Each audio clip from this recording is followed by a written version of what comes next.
So I have to talk about The Outsiders musical and book too, honestly. I just want to do a whole video talking about The Outsiders because that's just what you gotta do sometimes. But I'm also going to be grilling, I don't even know what the word is, a sandwich during this. So get ready for that as well. But basically, over the past few days, well, weeks I'd say, I've been literally listening to the Outsiders album non-stop because it's so good. And so I have a ranking of the songs right here. And I'm also just going to talk about the story and everything and how it compares to the book. I was going to do a comparison to the book, musical, and movie, but I watched the first 45 minutes of the movie and was just like not really caring. So I sort of stopped there. I got to the part when they were on the train, I think. I don't even know. And then I stopped. So this is going to be mainly book and musical discussion. So, yeah. So basically, if you have no clue what the story is about, it's about Tulsa, 1967, as you know. Oklahoma, I think. Right? I don't know. And it's about this, so Tulsa, it's like split into like the rich side of town and the poor side of town. And so it's told from the perspective of Ponyboy Curtis, who's from the poor side of town. And he is like writing this novel to like explain his side of life, you know, like, because he feels like everyone's just like beating them up for no reason. So he's just explaining his POV.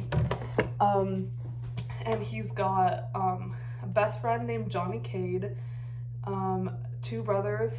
His oldest brother is named Daryl. His middle brother is named Soda Pop, or Soda, I think is his legal name. I don't know. They call him Soda Pop. And then there's Dallas Winston, who's another one of their group, which they call the Greasers. And he's sort of like, he's been like in and out of the city. He's been in and out of jail.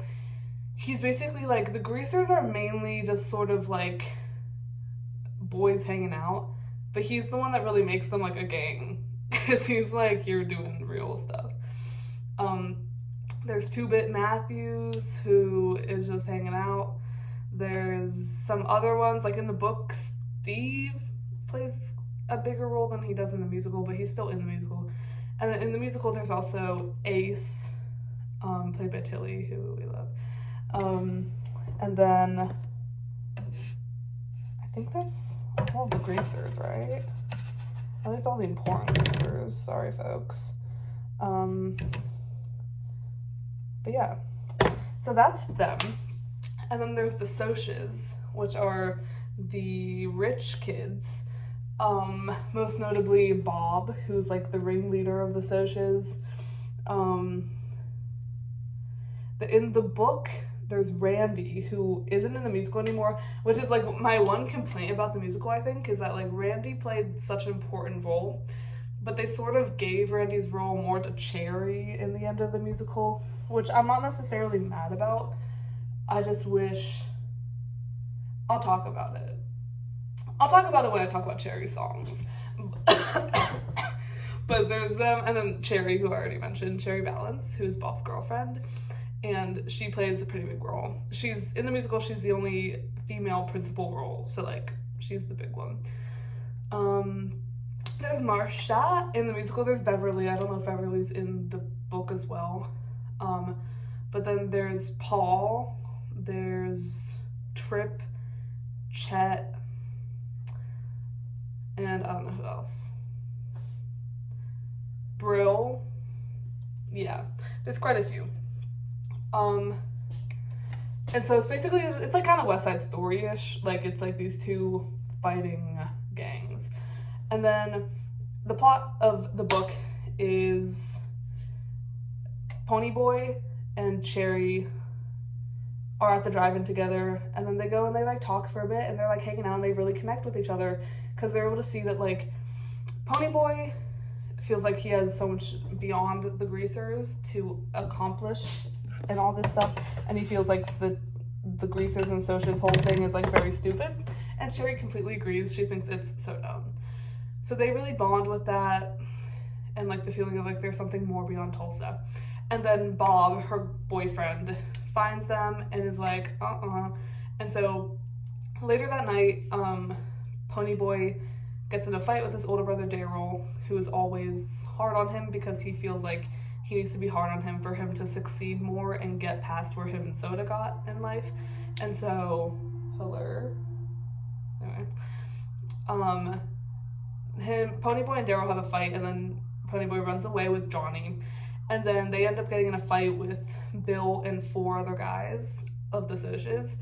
And Ponyboy is 14, Johnny is 16, so they're like younger than them. It's like crazy. And then the Socias hold Ponyboy underwater. He is like drowning, and Johnny stabs Bob in the back and kills him. And so they have to flee. They hide in this church, and then the church sets on fire, and then they save a bunch of kids from the fire. Johnny gets really sick, or like hurt, injured from all the flames and stuff. And so Johnny's in the hospital. But because they saved all these kids from the fire, it's sizzling, y'all. Their like charges and whatnot, like from the murder, are all lifted. And no one's as concerned anymore about the fact that they killed the Soch because they're heroes now. And then they're back home, everyone's so happy, and then because Bob died and Johnny killed him, they have to do this big fight with the Socias called the Rumble, and it's just like this big merging of like, why are we doing this? Like this is just like a generational feud that's been here, but none of us have personal beef with each other. Like there's no reason for all of this. And that's like the main message of the book. And then by the end, Pony is like, by the way, Ponyboy like loves artistic things. Like he loves writing, reading, like looking at the sunset, poetry, like all this. And so he's like, I love being a greaser, but I've got so much more to do than be a greaser. And he starts writing a book, and it like ends with him starting to write the book, which is the same as the beginning. Like the last lines of the book are the same as the first ones, because it's like he's writing the book, you know. So it's like tea. So that's the plot. I gotta put my hair up. But let me get into my ranking. So that was like mainly book. Well, I guess it's basically the same, but I'm gonna go through the songs. Now that you know the plot, like I can sort of just like throw you into each of the songs, like where they are in the piece. By the way, I've never seen this live. I've only seen the bootleg, but I've seen the bootleg many times, and I've listened to the soundtrack many times too. I think I should actually turn this back on. Here I am. Okay, so there's 19 songs, and by the way, I would say only my number 19 is one that I skip. Like I genuinely do not skip any of these songs. So number 19 is Great Expectations, which I don't know if this is a shock or not. People might like Great Expectations. I personally don't. Like, it's sort of like the I Want song, I guess. But I feel like the opening number does that perfectly fine. And like, I feel like we understand. But like, Great Expectations is him being like Ponyboy singing. This is like one of the first 4 songs. And it's Ponyboy being like, I've got great expectations for my life. Like, I can do better than this. There's gotta be some escape to this. And I just feel like it's kind of unnecessary. Like, it's beautifully sung. Great expectations. That's what it sounds like. But the beginning where it's like, excuse me, Mr. Dickens.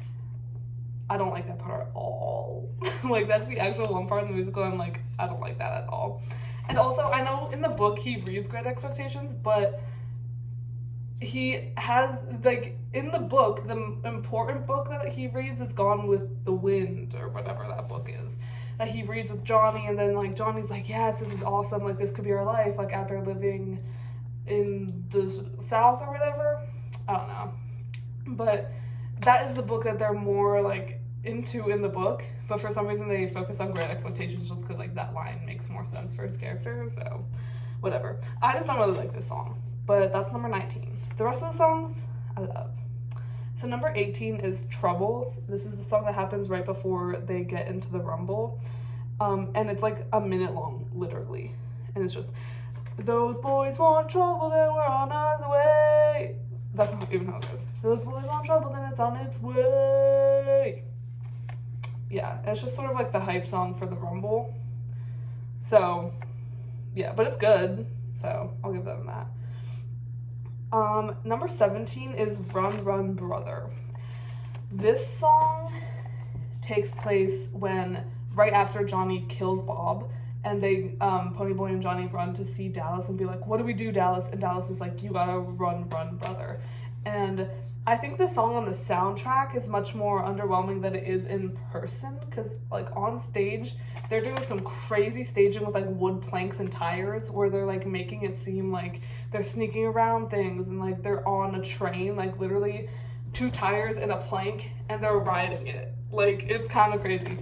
But the beginning of the song, I don't really care about, but the end, when it's like, you're a greaser now, and you ain't going back, there's a sign for Windrixville, and then the very end where it's like, run, run, brother, run, run, brother, run, run, brother, and then it gets really quiet, and then there's just a train sound, and then it's like,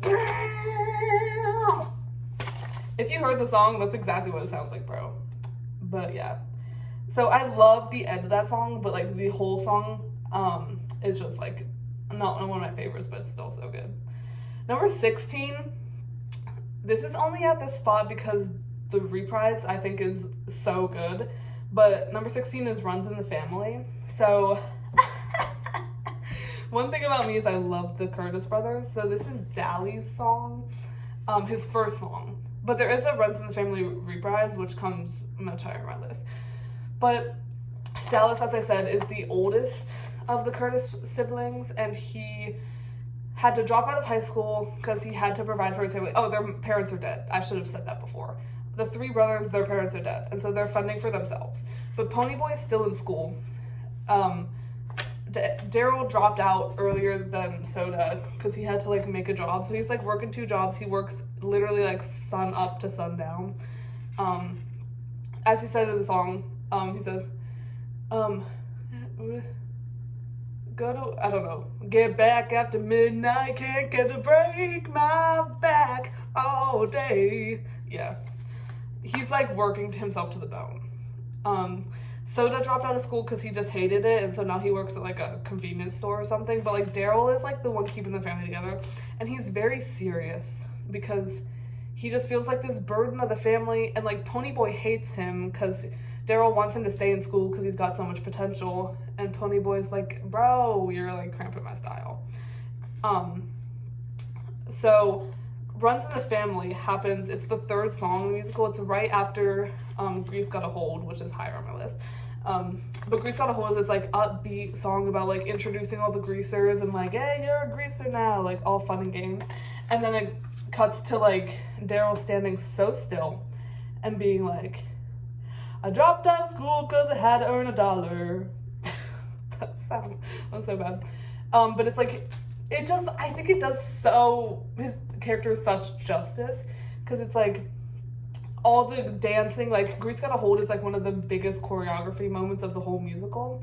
Everyone's like dancing around and having fun, and then it cuts to Daryl being like so still and solemn and being like, this is my life, I'm a greaser, but the reality is not all jolly in games. And then at some point during the song, he, like, everyone like starts running in and they all go like sit on his couch because he's like in the kitchen while he's singing the song. Scrub in this kitchen while I'm singing this song. That's a line from the song. And they all like come running and like bounding in, and they're like jumping and still dancing and like stuff. And everyone's just got smiles on their faces, whereas he's just like stuck in this horrible position where he has to like fend for his whole family. So I just love that song, and I love Dally. Derry. Dally and Derry get me so confused. There's Daryl, who's also called Derry. There's Dallas, who's also called Dally. Could not make me more confused. But I love Derry. Next, 15 is Friday at the Drive-In. This used to be like, okay, not that it used to be like my favorite, but it was one of the first ones I ever listened to, and I was like, this is fire. So like, I love this song. Which just goes to show like this whole list is full of just incredible songs. But Friday at the Drive-In, it's just kind of short, which is why it's there. Like, there used to be a longer version of it, I'm pretty sure, so like it could have been higher if it was longer, but it just is what it is.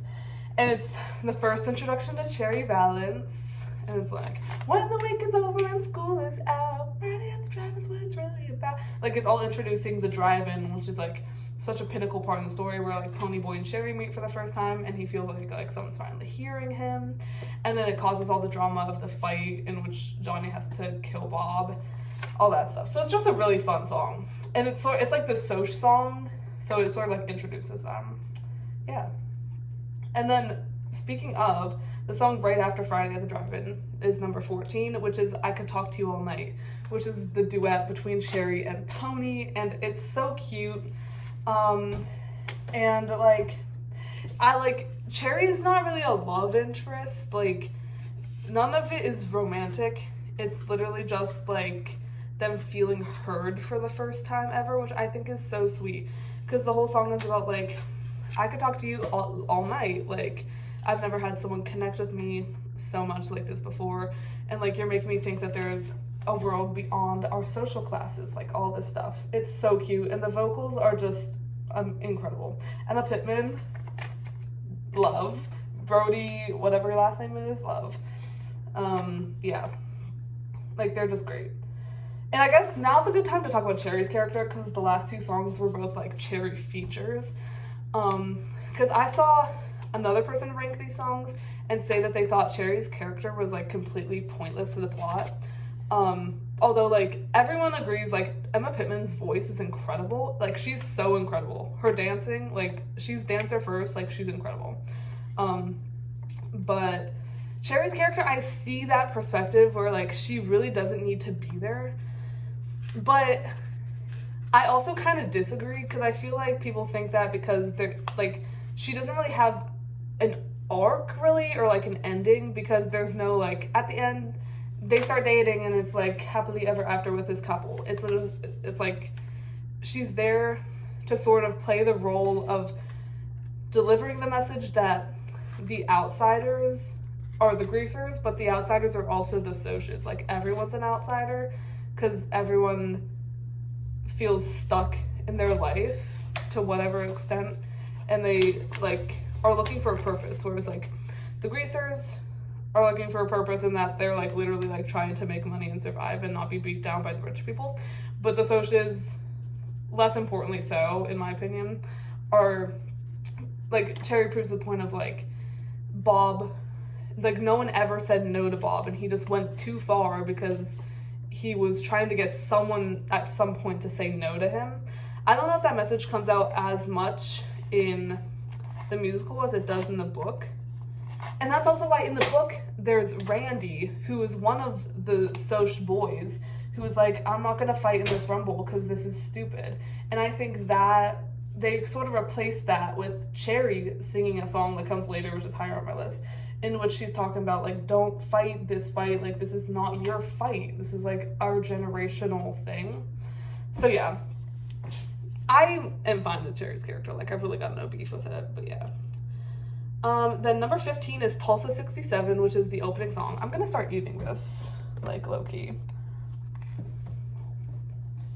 That fire. The opening song, Tulsa 67, it would be higher, I think, if there wasn't a reprise at the end. Yeah. But this is like the song that they perform everywhere, and it's just so good. Tulsa 1967. Yeah, it's just fire. I feel like I should say more about that. It introduces the characters well. It introduces the two sides. It's like 5 minutes long, which is like a pretty long song, but it does it all pretty quickly and like, but like well. So, yeah. And it's a vibe. Like, it's just, the vocally, Brody delivers. So yeah. Number 12 is Justice for Tulsa. I just started loving this song yesterday, to be so real. Like, I don't know. Yeah, it's just like, this is the second of the Soch songs where they're like looking for Ponyboy and Johnny after they've killed Bob, or after Johnny killed Bob. Where did those greasers go? Like, they're looking for them, and then like Cherry is fighting back. They're at Bob's funeral, and then Cherry's fighting back, being like, y'all were drunk, y'all were fighting. There were 5 of you fighting 2 14-year-old and 16-year-old boys. Like, what did you think that boy was gonna do? Wait, what is the line? You boys are wild that night. No, that's not it. That's after. Hold on. That boy lived his life scared to death after what you'd put him through. I don't know. But then they come at her being like, Cherry, Bob saw you that night. That's why he was so angry. He saw you holding Ponyboy's hand, which isn't even true. And that's when she sings, you boys were wild that night, out looking for a fight. You wouldn't leave those boys alone. Yeah. This is like Dan Barry's song, if y'all know Dan Barry. But yeah, I just think the end of the song is so, so good. And this is also like the Act 2 opener. It's really good. Yeah. Okay, next. Number 11 is Grease Got a Hold. I love the song. Like, this is another one that they perform a lot of places. It's just like, it's a go-to, like, you know, people are gonna love it. It introduces like 4 of the main characters, Dally, Soda Pop, 2-Bit, and Derry, like all in one, explaining like what being a greaser is to them. And it's like such a, just a good way to do it. Yeah. And you'll see this at the top of my list, but I'm a Soda stan. I'm a Jason Schmidt stan. Like, I love Soda. Anyway, so yeah, Grease Got a Hold, such a special place in my heart. Also, the dancing is incredible. Let's leave it there. 10 is Far Away from Tulsa, way out in the town. Oh, I love this song. It's so beautiful. It starts out a cappella and then like it grows. And then by the end, it goes into like a Great Expectations reprise. And I just love how it builds. Like, it's literally, it starts with him just being like, far away from Tulsa, way outside of town. And then it ends, like, by the end, he's going, Great Expectations. Like, fire. It's so good. And it's just like, the Ponyboy and Johnny duets are so sweet. And it's basically, this is after Daryl and Johnny Daryl and Ponyboy get into the fight right before Johnny stabs Bob. And it's them being like, we gotta get out of here. Like, we gotta run away. And it's just so sweet, them like dreaming of a better life. It's awesome. And then number 9 is Stay Gold. This is the song where Johnny dies. Spoiler alert. Oh my gosh, I just love the line where he's like, I've looked into a thankful father's eyes, or whatever he says. A grateful father, a loving father, I don't know. Because the thing about Johnny is his mom hates him and his dad hates him. That's what we know about his character. His parents hate him. And so as he's dying, he's like, this is like his final message. It's in the form of a letter. Basically, at this point in the musical, it's been like 10 minutes of like no songs, I'm pretty sure. And it's just been Ponyboy silently sitting and like grieving and just like shocked. And then his brother's trying to be like, Pony, like, you gotta eat something, you gotta like go to school, like you gotta move on, like we know you miss Johnny. And then Cherry comes in and she delivers Johnny's clothes from the hospital and a letter that he left to Ponyboy. And so the letter is the song, because he sings the whole like, stay gold, Ponyboy, stay gold. And it's so sweet. It's just so sweet. Number 8 is Hopeless War, which is Cherry's song. And this is the one where she's like trying to convince Ponyboy to not fight in the Rumble, and she's being like, literally, what is the point of this? Nothing's ever gonna change. It's a hopeless war we're fighting, and we don't even know what for. Like, it's so good. There's a line where she says, like, you'll still be the losers destined to fail, and we'll be the lucky ones got the whole world by the tail, which is such tea. Her just flat out being like, you're never gonna win. Like, he needed to hear that, but he fights anyway, so whatever. But yeah, I love Cherry. Like, I don't care if her character's pointless. Number 7 is Runs in the Family Reprise. I love this song. This is basically, throughout the whole musical, Daryl doesn't dance until a song that is coming up, but like, he is so still most of the time. But this is one of the moments during this song where he's literally like lashing out. It's so good. And I love how like the lyrics just like ramble on and on and on. Like, there's so many lyrics. Like, he's like, maybe I should just walk on out. There's been one less thing for you to worry about. Leave your boys, head back to school. I'm trying to lift you up. I'm trying to play the fool. Start a new life from a different town. There ain't no telling where you go without him dragging me down. Finish your life without all the teary around. I'm so tired of working my hands to the bone. I wish I could settle down with a lady. Like, it just like keeps going. Wish I could, but I can't. So instead, I gotta break my back all day. Then I lost my home. What's the use of living my life? I'll never know. This shit so long ago. Like, it just goes, and it's a whole fight, and then it ends with Daryl slapping Ponyboy. It's just so good, and it's like great because it's like genuinely you can see both sides of the argument. Like, he is a little harsh on Ponyboy, but he's also just trying to get him to graduate. Like, it's kind of valid. So I love that song.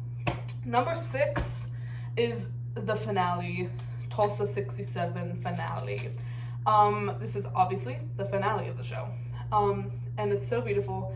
It starts with Ponyboy being like, my brothers are the real heroes here, and it's so sweet. Oh, it actually starts with Derry and what the frick is his name, Soda, reading what he wrote, like reading The Outsiders, which Ponyboy wrote, and it's just so good. And then by the end, he's talking about like, oh, there's this one part I love where it's like, oh yes, I look in. Bruises on their eyes, wearing grease for their disguise. Just trying to look tough so they're not beaten down again. And everybody loves to judge us, but nobody lends a hand. They see grease and dirty clothes and never try to understand that we all come from different places. We all start from different lines. Maybe if they hear our story, they can change their minds. Like, it's so fire. Yeah. Tulsa 1967, and by the end they're also chanting "Stay Gold." It's so sweet, and it makes you want to like dance around, but it's also like, Johnny's dead. Like, love you, Johnny. So yeah, that song is just so good. Number 5, we're in top 5 now, is Little Brother. You just need to go listen to the song because it's so beautiful, and it's the song. It's like Dallas's big song. And he's singing it about Johnny's death, and it's so sad. And it's him being like, if I ain't got you, I ain't got nothing else. That's a lyric from the song. But the way that it grows, it starts with him solo singing, little brother, sorry I failed you. They cannot take any more from me. If I ain't got you, then I ain't got nothing else. Like that kind of thing. And then the lines being crossed, do, do, do, do, do, little brother, and it's like a whole, like the whole ensemble is like singing the song, little brother. Like, you just gotta listen to it. Like, I'm trying to like plant the seed, but you gotta grow the plant, you know. So yeah, love Little Brother though. Joshua Boone, yeah. And then it ends with Dally killing himself. So that's awesome. Yeah, it's really sad. Then number 4. Okay, in this top 4, you're gonna see Soda being my favorite character. Number 4 is Soda's Letter, which I feel like it's kind of crazy to put that above some of these songs, but it's so sweet. Because it's basically, look at the sunlight coming through. Okay, girl. It's basically Soda writing a letter to Ponyboy while him and Johnny are hiding. Girl, like, actually move.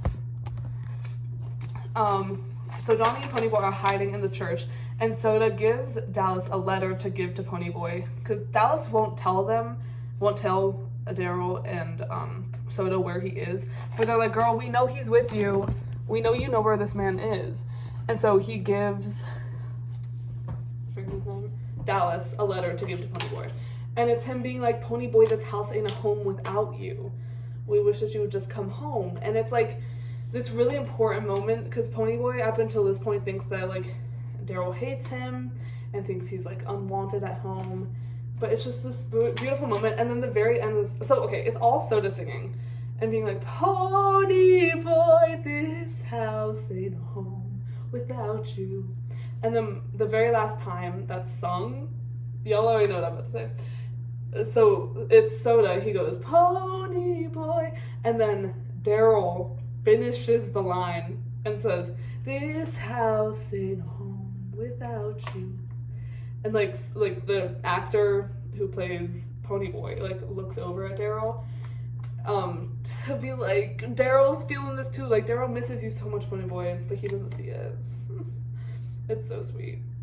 Then number 3 is Hoods Turned Heroes. I think this is a crazy ranking for this, but it's just the truth. Like, I love Hoods Turned Heroes. It's such a vibe. Like, Hoods turned heroes, they got us all by surprise. When they rose to the occasion, put it all on the line and saved all of them children's lives. It's so good. It's like, and again, this is another Soda song. It's Soda and 2-Bit who are the main ones. Also, this is the only song where Daryl dances, like, actually.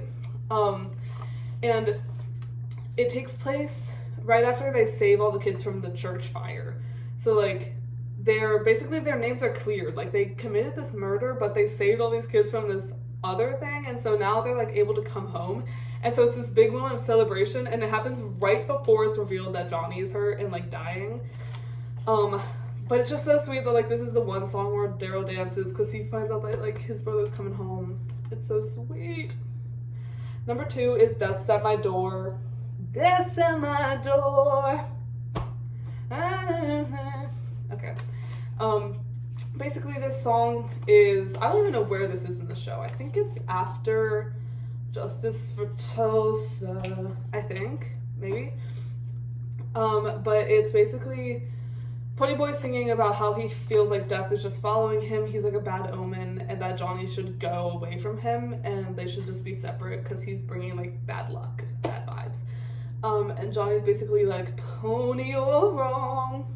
I ain't leaving without, or you ain't leaving without me. I don't give a damn any word you're saying. That's what that was. I had no reason to live back in Tulsa. Sadness was all that I knew. Like, it's so good. And him being like, this is the best I got. Like, you're my brother, bro. Like, my family doesn't care about me. I don't believe that you've got, like, death following you or whatever. Like, I'm with you for life. And it's so sweet. And then they start, like, doing it as a duet. They're like, wherever you go, that's where I'll be. It's so, so sweet. Yeah, I just love that song. And then number 1 shocks no one. I feel like this is everyone's number 1. But it's Throwing in the Towel. This, like, by far the best song on the show. One of the best songs I've ever heard. It's so good. It's basically, it's mainly a duet between Soda and Daryl while Ponyboy's missing. But then at the end, Ponyboy sings along with them, although he's like separated from them. And basically the whole song is Daryl being like, I can't do this anymore. Like, this is too much. Like, because his brother's missing, and he's like, I just can't with this anymore. He's just so overwhelmed. And then Soda being, and him also being like, I failed the family. And Soda being like, bro, like, without you, we would have been so screwed. Like, you're doing everything you can. And, like, you don't have to be the hero. You just have to love your brother, and that's what you need. It's so sweet. And then, okay, so, like, what's something? He's like, Daryl's like, what if they lock our brother away? And Soda's like, there ain't no way of knowing. You gotta get our brother home. And then they this beautiful trio, duh, you're forgetting the word trio. This beautiful trio of them being like, this is the darkest hour of the darkest night. Looking up ahead, you can't see the light, but the time is now or never. It's so beautiful. And then Soda says, like, your head's full of doubts, but brother, that's what love is all about. Don't go throwing in the towel. And they sing, when you love someone, that's all that you can do. There ain't no throwing in the towel. Like, oh, it's so good. Yeah. Like the Curtis brothers are like the soul of this musical, like absolutely, like no doubt. It's just, they're perfect, and the way that they did all the characters in the musical is so good. So yeah, I've been yapping for too long. That's all I gotta say. I love The Outsiders.